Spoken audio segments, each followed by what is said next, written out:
Il-ħadd it-tajjeb. Illum 11 ta' Mejju, Jum l-Omm u l-Jum Dinji ta' Talb għal Vokazzjonijiet. Fil-messaġġ għal dan il-jum, il-Papa Franġisku sejjaħ il-vokazzjoni bħala don prezzjuż li Alla jiżra fil-qlub, sejħa biex noħorġu minna nfusna u naqbdu triq ta' mħabba u servizz.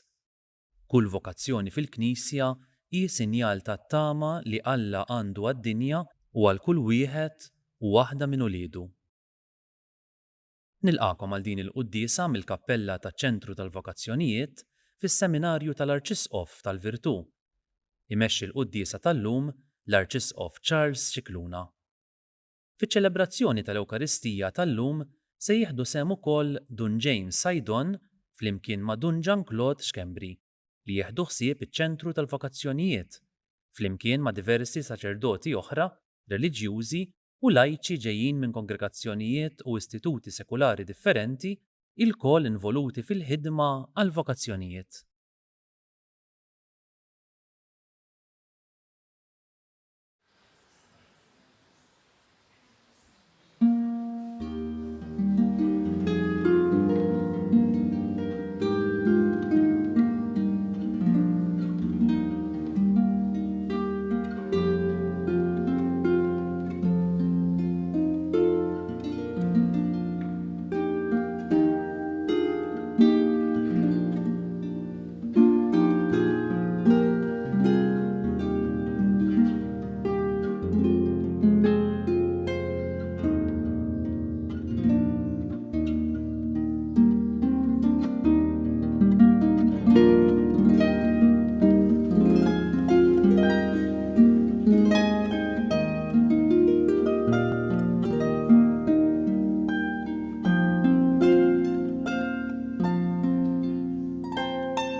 Fl-isem tal-Missieru tal-Ibenu tal-Ispiritu Santu, amen.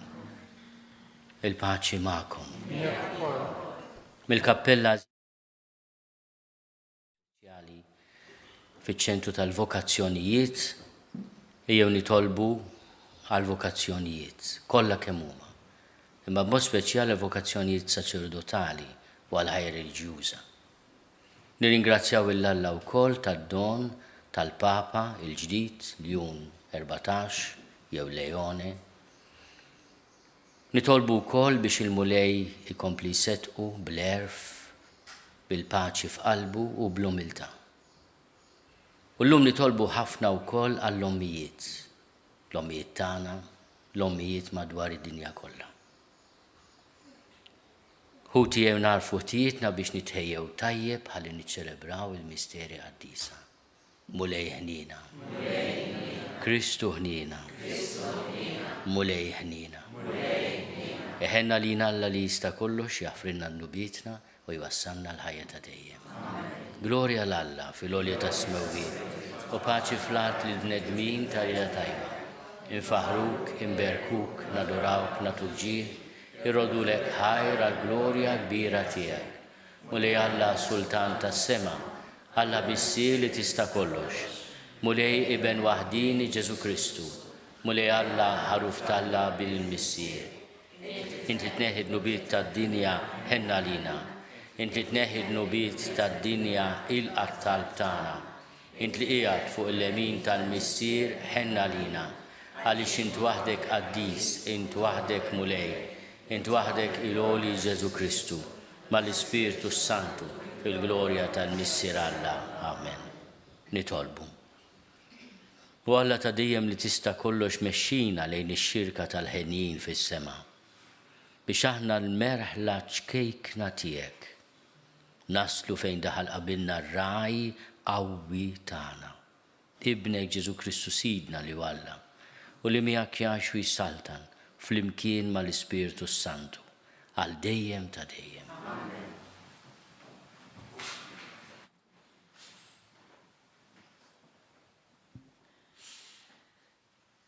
Qari mill-ktieb tal-Atti tal-Apostli.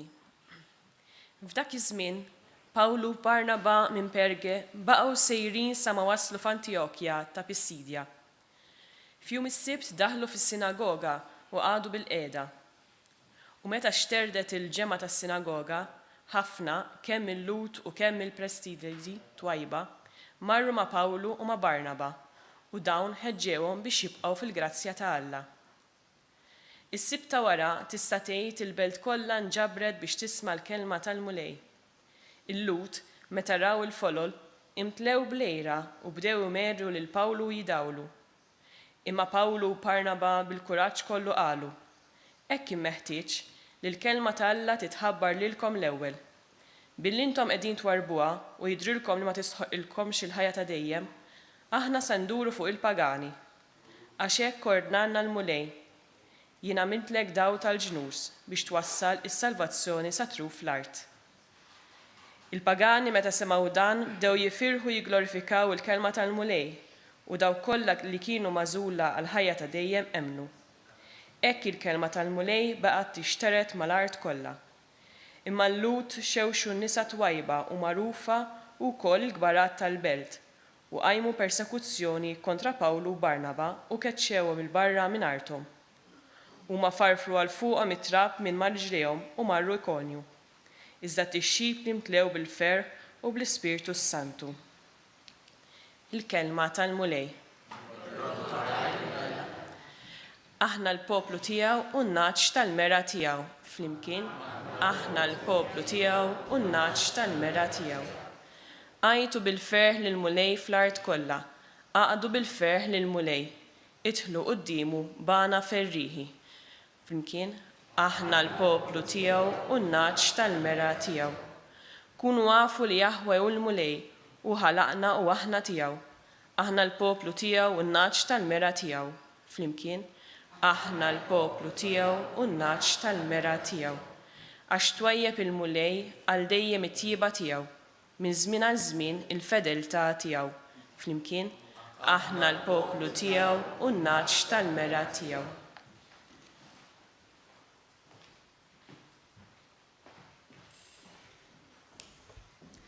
Qari mill-ktieb tal-Apokalissi ta' San Ġwan Apostlu. Jiena Ġwanni, ħarist, u wara kien hemm kotra kbira li ħadd ma jista' jgħodda, minn kull ġens u tribù, minn kull poplu u ġens. Weqfin quddiem it-tron u quddiem il-ħaruf, libsin il-bies tfal bojot u bil-frijej tal-pan fidejhom. U wieħed mix-xjuħ qalli: dawn huma dawk li ġejjin mit-taħbit il-kbir u l-ilbiesi tagħhom ħassluhom u bajduhom fid-demm tal-ħaruf. Għalhekk jinsabu quddiem it-tron ta' Alla lejl u nar jaqduh fit-tempju tiegħu. U dak li qiegħed fuq it-tron joħodhom jagħmlu taħt il-ken tiegħu. Ma jbatux aktar ġuħ, anqas ma jagħmel bihom aktar. Ix-xemx ma taħkimhomx u anqas ebda omma. La darba il-ħaruf li hemm f'nofs it-tron ikun ir-raj tagħhom u hu iwassalhom ħdejn il-mijiet tal-ejjun tal-ħajja u Alla jixxuttalhom kull dema minn għajnejhom. Il-kelma tal-mulej.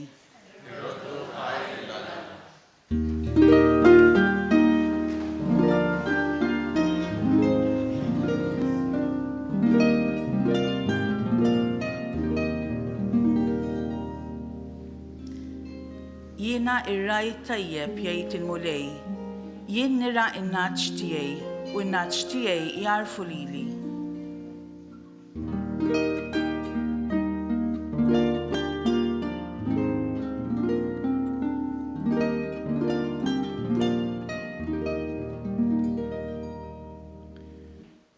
Il-mulej ma'kom.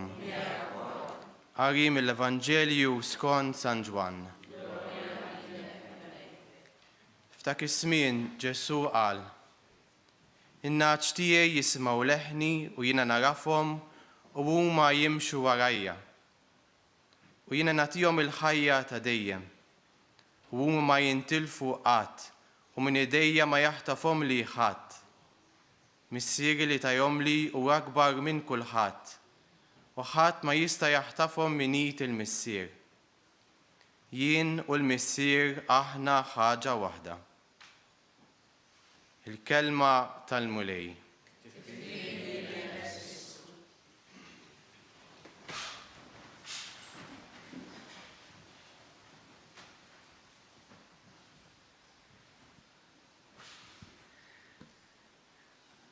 Fil-raba ħadd tal-għajt dejjem niftakru, kull sena niftakru fil-mulej bħala r-rajtana. Hija espressjoni sabiħa li smajna wkoll fit-tieni qari llum il-ktieb tal-Apokalissi. Il-ħaruf li hemm f'nofs it-tron ikun ir-raj tagħhom u jwassalhom ħdejn il-mijiet tal-ejjun tal-ħajja. U Alla jixxuttalhom kull dema minn għajnejhom. Dan huwa r-rajtana. L-ewwel interessanti ħafna li fil-ktieb tal-Apokalissi l-aħħar ktieb tal-Bibja. Il-ħaruf tal-għajt, il-ħaruf bla teba, isir ir-raj. Ir-raj jħossib in-naċ u l-ħrief, ma wieħed mill-ħrief isir ir-raj tagħna. Il-ħaruf bla teba li taħajtu għalina. Il-ħaruf tal-għajt tagħna. Li huwa ħaruf bla teba, moti għalina b'sagrifiċċju ta' mħabba. U għaliex urina xi tfisser li mħabba ta' vera jista' jwassalna dejn l-ilmijiet tal-ejjun tal-ħajja. Il-ħajja li għalina hija teżor kbir li nirċievu mill-ħallieq fil-bidu tal-eżistenza tagħna. U li aħna mistednin inħalluha fidejh sa tmiem naturali tagħha. Ġesu meta jitkellem fuq innifsu bħala raj, l-ewwel li jagħmel fil-silta li smajna huwa li jitkellem dwarna. In-naċ tiegħi. Kemm hi ħaġa ta' faraġ għalina aħna is-saċerdoti l-isfijiet li nirrealizzaw li meta Ġesu jitkellem fuq il-merħla jinsisti li hija l-merħla tiegħu mhux tagħna. Il-merħla mhix tal-isqof jew tal-papa jew tal-qassis tal-kappillan. Tibqa' dejjem ta' Ġesu. Allura min hu imsejjaħ ikun raj fuq ix-xbija tar-raj it-tajjeb. Huwa msejjaħ li jagħti ħajtu imma li ma jkunx possessiv fl-imħabba tiegħu. Anzi, huwa msejjaħ li Alla jieħu possess tiegħu, imma mhux jkun possessiv hu. Irid ikun ukoll naġa mal-oħrajn. Aħna ir-rajja hemm bżonn ukoll inkunu naċ, mhux bdabat, naċ. Intom tifhmuni x'irid ngħid. Kultant tiltaqa' ma' raj li frakrek iżjed fil-bodbot milli fin-naġa ħaseb wara fir-raj. Imma nieqaf hemm. Intom tifhmuni. Nisperaw biss li nitbissmu mhux nirrabjaw iżejjed. In-naċ tiegħi jgħid jisimgħu leħni, jiena narafhom huma jimxu warajja. Mela li tkun parti mill-meħla ta' Ġesu li tidħol fil-azzjoni ta' mħabba miegħu. Jiena narafhom. Imma ukoll żewġ atteġġjamenti li jfissru li aħna nappartjenu tas-sew lil Ġesu. Nisimgħu leħnu, nimxu warajh. Ġesu iwedna l-ħajja ta' dejjem. Kemm ħaġa sabiħa li l-ħajja ta' dejjem nibdew ngħixuha minn issa l-aħwa. Billi ngħixu fil-paċi. Waħda mill-affarijiet li tolqtok fil-Papa l-ġdid, il-Papa Leon 14, hija sens kbir ta' paċi. Li allura għax mistrieħ fil-mulej u ra d-dinja kollha bil-vjaġġi u bl-esperjenza missjonarja tiegħu, tgħallem jafda fil-mulej.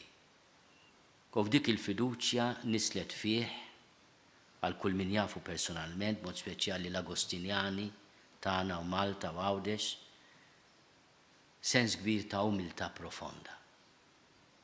Hemm ħaġa sabiħa li inti tagħti ħajtek lil min jista' jagħtik il-ħajja ta' dejjem.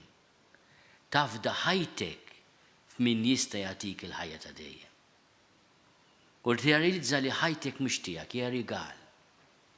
U anki jekk tgħaddi mid-dlamijiet, mid-del tal-mewt, il-mulej huwa r-raj tiegħek. Iwensek bil-ħatar u l-għasluġ tiegħu. Imma jgħid xi ħaġa oħra Ġesu llum, li turi li għalkemm huwa l-ħaruf tal-Alla mhuwiex raj bla seta, huwa raj ta' qawwa kbira. Ma jintilfu qatt min idejja ma jaħtafhomli ħadd. Anke fit-talba li smajna fil-bidu tal-Qudies llum, aħna bħala parti minn merħla li l-mulej ngħidulu kemm aħna dgħajfin. Imma nirringrazzjaw li qed jafdana f'idejn ir-raj qawwi tagħna. U l-qawwa ta' Ġesu x'inhi l-ewwel hija l-qawwa tal-imħabba li tiġbidna leħ. Imma wkoll il-qawwa kontra s-setat tal-ħażen li jippruvaw ibeduna minnu. Hemm imma xi ħaġa li hemm bżonn nieħduha bis-serjetà l-qawwa. Ġesu għandu l-qawwa li jagħtik il-ħajja ta' dejjem, li ħadd ma jaħtfek minn idejh, għandu l-qawwa jżommok miegħu. Iħadnek ma' qalbu, imma se jibqa' jirrispetta l-libertà tiegħek. Jekk titlaq, se jfittxek, imma mhux se jżommok miegħu bil-fors. Dak huwa l-limitu li poġġa fuq ir-relazzjoni tiegħu magħna, relazzjoni ta' mħabba, għax jekk tkun imħabba vera tkun ukoll libera. U fil-libertà hemm ukoll it-traġedja taċ-ċaħda. Hemm traġedja li dak li jkun jgħidlu imma jiena se nieħu ħajti f'idejja u bidejja ta' m'għandix bżonnok li tagħtini l-ħajja ta' dejjem, li żommnok miegħi. U għalik dik it-talba li s-saċerdot jgħid qabel jitqarben, tisimgħuni ngħidha għax nixtieq li tgħidwa miegħi wkoll. Tħallini qatt ninfiret minnek. Dik it-talba l-aħwa is-salvak. Għax jekk inti kuljum tgħidlu tħallini qatt ninfiret minnek, għandu l-qawwa li jżommok ma' qalbu, iħadnek miegħu, ħadd ma jaħtfek midejn il-mulej jekk inti ma titlaqx inti. Imma jekk tgħidlu tħallini qatt ninfiret minnek, se jħossibu. Għaliex il-missier li fdana f'idejn Ġesu huwa akbar minn kulħadd. Ħadd ma jista' jaħtafhom minn il-missier. U l-missieru Ġesu ma ħaġa waħda fil-misteru tal-imħabba mal-Ispiritu Santu. Il-mulej imma jirrispetta l-għażliet tagħna. Jalla l-għażliet tagħna ikunu dejjem għażliet ta' mħabba. Illum inselmu wkoll l-ommijiet tagħna u nitolbuhom li jitolbu għalina. Meta nitolbu għal vokazzjonijiet, tajjeb niftakru li kull vokazzjoni li hija relazzjoni ta' mħabba speċjali ma' Alla u għall poplu tiegħu taf ukoll l-erq tagħha fl-esperjenzi tal-imħabba li rċivejna, jekk mhux minn omna jew missierna, minn persuni oħrajn. Jalla wkoll min għandu l-vokazzjoni li tkun u anke missier, imma illum ħan ninselmu lill-ommijiet, mbagħad jiġi l-Father's Day ukoll. Min għandu l-vokazzjoni li il-mara li għandha l-vokazzjoni tkun tifhem li din hija vokazzjoni ta' mħabba. Permettu li ngħidilkom ukoll ta' ħafna paċenzja, imma dik m'hemmx għalfejn nagħllimkom jien. Aħna llum mhux biex nagħlmu l-ommijietna jħobbu, illum biex ngħidulhom grazzi tal-imħabba tagħhom.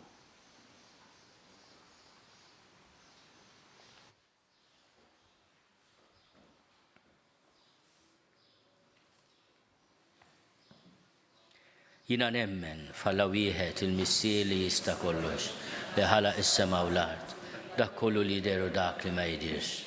u f'mulej wieħed Ġesu Kristu Iben waħdini ta' Alla, imnissen minn missier qabel kull żmien. Alla minn Alla, dawl minn dawl, Alla veru minn Alla veru, imnissel mhux magħmul, natura waħda mal-missier u bih sar kollox. Niżel mismewiet għalina l-bnedmin u għal-fidwa tagħna u ħal-ġisem bis-seta tal-Ispiritu Santu minn Marija Verġni u sar bniedem. Salbu ħalina bata ta' Ponzju Pilatu, mietu difnuh u fit-tielet jum qam minn bejn l-imwiet skont il-kodba mqazza. U tela s-sema u qiegħed fuq l-emin tal-missier u għandu jerġa' jiġi bil-glorja biex jagħmel ħaq mill-ħajjin u l-mejtin u s-salbna tiegħu ma jkollix żmien. U s-Spiritu Santu mulej li jagħti l-ħajja li ġej mill-missier u mill-Iben li hu meqjum mweġġa fl-imkien mal-missier u mal-Iben u li tkellem fom mill-profeti. U fi knisja waħda qaddisa kattolika apostolika nistqar ma'mudija waħda l-mafra tad-nubiet u nistenna l-qawma mill-imwiet u l-ħajja ta' żmien li ġej. Amen. Ejjew nitolbu l-mulej ir-raj tagħna biex jagħtina l-imħabba tiegħu fil-qalb tagħna aħna u ngħidu iva għas-sejħa tiegħu. Nitolbu. Nitolbu għal Papa Ljun 14 biex il-mulej ikompli setqu jagħmillu kuraġġ jagħtih l-għajnuna u jżejnu bil-qdusija bl-erf u bl-umiltà. Nitolbu. Niftakru għal Papa Franġisku biex il-mulej jagħtih il-mistrieħ ta' dejjem. Nitolbu. Nitolbu għaż-żgħażagħ tagħna biex huma jiddixxernu l-vokazzjoni tagħhom fil-ħajja jażlu dejjem l-imħabba. Nitolbu. Nitolbu għal paċi fid-dinja biex il-mulej jirrattab il-qlub qiebsa tal-bnedmin. Nitolbu. Nitolbu għas-soċjetà tagħna biex tibqa' u tkun dejjem soċjetà li toss il-ħajja mill-bidu sal-aħħar. Nitolbu. Nitolbu għall-ommijiet kollha biex il-mulej ikun il-paċi ta' qalbhom, is-serħan ta' ruħhom, il-ferħ ta' ħajjithom. Nitolbu. Slim għalik, Marija, bil-grazzja mimlija il-mulej miegħek, imbierka inti fost in-nisa, imbierek il-frott tal-ġuf tiegħek Ġesu. Qaddisa Marija Umm Alla, itlob għalina midinbin, issa u fis-sija tal-mewt tagħna. Amen.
Nitolbu ħuti biex is-sagrifiċċju tiegħi u tagħkom ikun jogħġob lil Alla l-Missier li jista' kollox.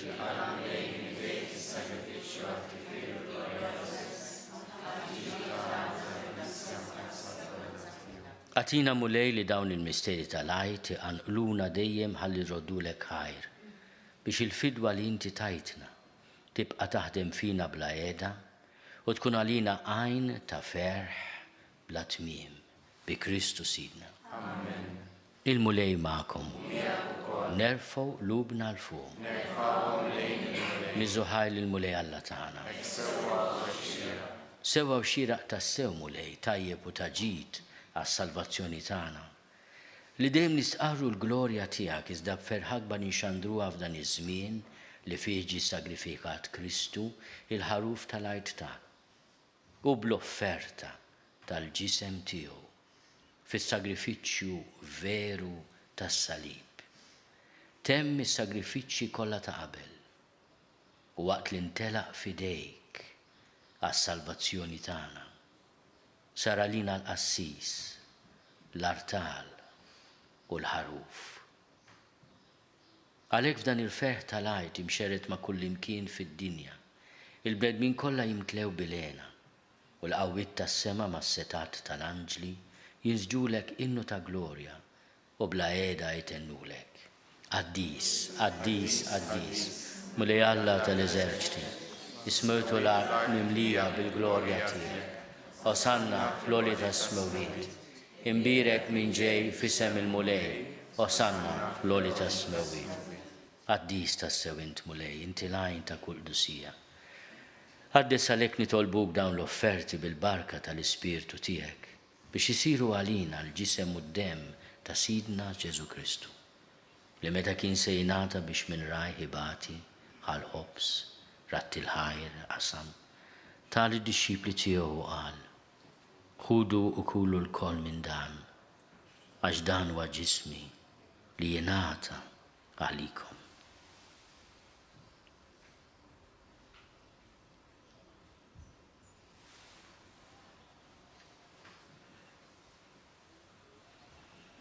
Ekku kol wara l-ikla ħal-kalċi reġerat il-ħajr, tali d-disċipli tiegħu qal, ħudu u xorbu minnu l-koll.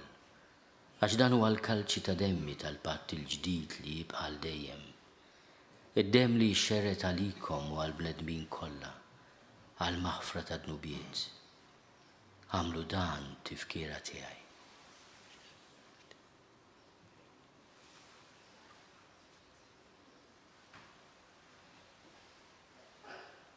Danu l-misteru tal-fidi.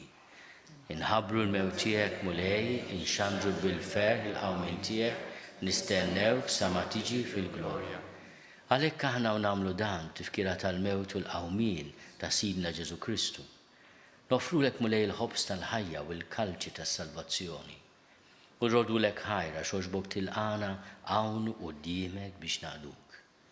U miċ-ċokontana nitolbu li l-Ispirtu Santu jaqadna b'ġisem wieħed lilna li nieħdu sehem il-ġisem u d-dem ta' Kristu. Ftakar mulej fil-Knisja tiegħek imxerda mad-dinja kollha.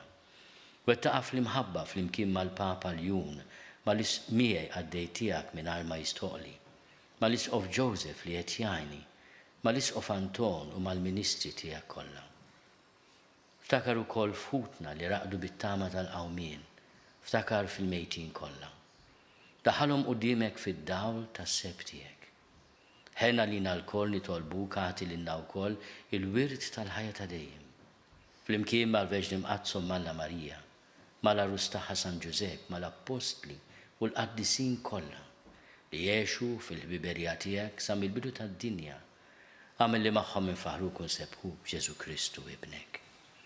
Bi Kristu, ma' Kristu fi Kristu jingħata lilek Alla missier li tista' kollox flimkien mal-Ispirtu Santu. Kull ġieħu glorja għal dejjem ta' dejjem. Ejjew nitolbu. Kif għallimna u ridna nagħmlu li ben ta' Alla Ġesu għas-salvazzjoni tagħna. Missierna li inti fis-smawiet, jitqaddes ismek tiġi saltinatek, ikun li trid int kif is-sema ħirda fl-art. Ħobżna ta' kuljum atina llum, aħfrilna dnubietna bħalma naħfru l-minu ħati għalina. La ddaħħalniex fit-tiġrib iżda ħlisna mid-deni.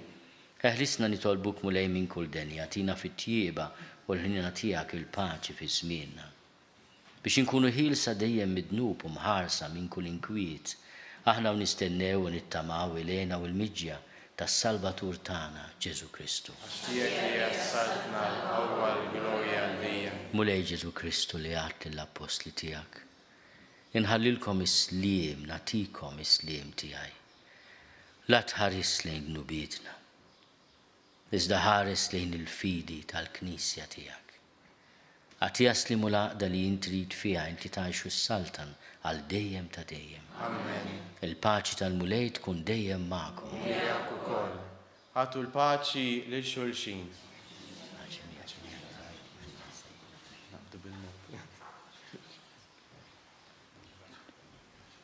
Il-ġisem flimkien mad-dem ta' Sidna Ġesu Kristu ikunu jiswew lilna li se nitqarbnu bihom għal ħajja ta' dejjem. Ħaruf Talla li tneħħid nubit ta' dinja ħennarina. Ħaruf Talla li tneħħid nubit ta' dinja ħennarina. Ħaruf Talla li tneħħid nubit ta' dinja għatina l-paċi. Mulej Ġesu Kristu bin Alla l-ħaj. Bil-mewt tiegħek jifrit minnek il-missier u bil-ħidma tal-Ispiritu Santu. Intajt il-ħajja lid-dinja. Dan il-ġisem u d-dem għaddis tiegħek eħlisni minn ħtieti kollha u minn kull ħażen. Żomni dejjem fidi lejn il-kmandamenti tiegħek u tħallini qatt ninfiret minnek. Mulej Ġesu Kristu nitolbok li din itqarbina bil-ġisem u d-dem tiegħek ma tkunx il-kundanna tiegħi iżda l-ħnina tiegħek kun għalija l-ħarsien u l-fejqan ta' ruħi u ta' ġismi. Danu l-ħaruf Talla, danu li neħid nubiet ta' dinja, ħenin dawk li huma mistiedna l-ikla tal-ħaruf. Mulej ma jistoqlix li tidħol taħt is-saqaf tiegħi, iżda biss kelma waħda u ruħi tkun infejn.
Nitolbu flimkien ma' Father James it-talba tal-vokazzjonijiet. Mulej, missier ta' Sidna Ġesu Kristu, li qal il-ħsat huwa kbir iżda l-ħaddiema huma ftit, nitolbuk li tibgħat aktar ħaddiema għal ħsat tiegħek. Għamel li ż-żgħażagħ tagħna kunu dejjem iktar ġenerużi għas-sejħa tiegħek. Imla l-ġenituri bil-fidi, bl-imħabba u bl-ispirtu ta' sagrifiċċju biex joffru l-uliedhom għas-servizz tiegħek u jifirħu meta xi ħadd minnhom ikun imsejjaħ għal ħajja konsagrata lilek. Bi Kristu Sidna. Amen. Nitolbu. Mulej inti r-raj it-tajjeb tagħna. Ixħed ħarsa taslim lejn il-merħla tiegħek. U qiegħed fil-merat ta' dejjem in-naċ li inti fdejt bid-demm għażiż ta' ibnek li għajx u jsaltan għal dejjem ta' dejjem. Amen.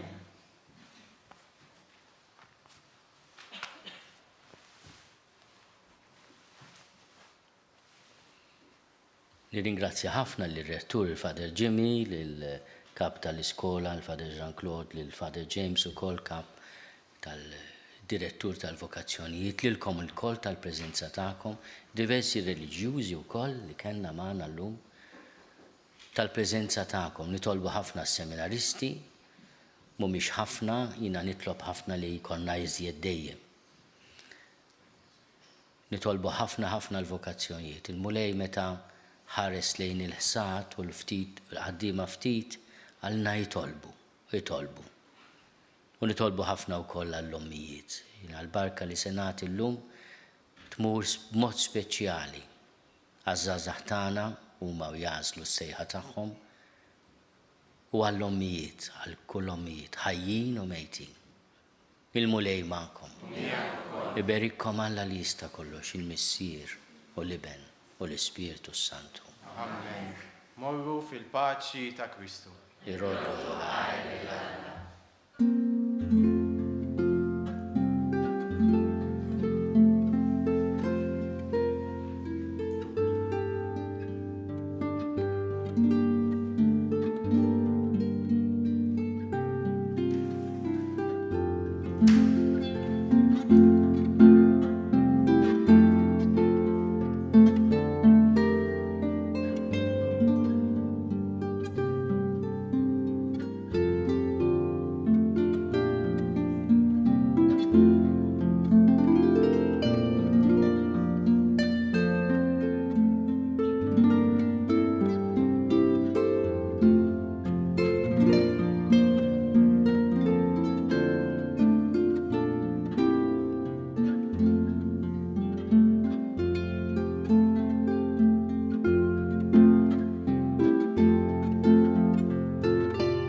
Naslu fit-tmiem il-quddiesa tal-ħadd mill-kappella taċ-ċentru tal-vokazzjonijiet fis-seminarju tal-Arċisqof, hekk kif illum qed infakru it-62 jum dinji ta' talb għal vokazzjonijiet. L-għan ta' dan iċ-ċentru huwa li jakkumpanja lill-adolescenti u liż-żgħażagħ fil-mixja tagħhom lejn l-għarfien tas-sejħa personali li Alla jrid jagħmlilhom, speċjalment dik saċerdotali. Għal aktar tarif, wieħed jista' jżur il-website www.seminaryvocationscenter.mt. Inħeġġukom titolbu sabiex il-mulej jgħin liż-żgħażagħ jiskopru l-pjan ta' mħabba li Alla għandu għalihom, li jsiru pellegrini tat-tama u li b'kuraġġ jiddedikaw ħajjithom lil Kristu sabiex b'ħafna ferħ ikunu missjonarji tiegħu. Nawguralkom il-kumplament tal-ħadd it-tajjeb.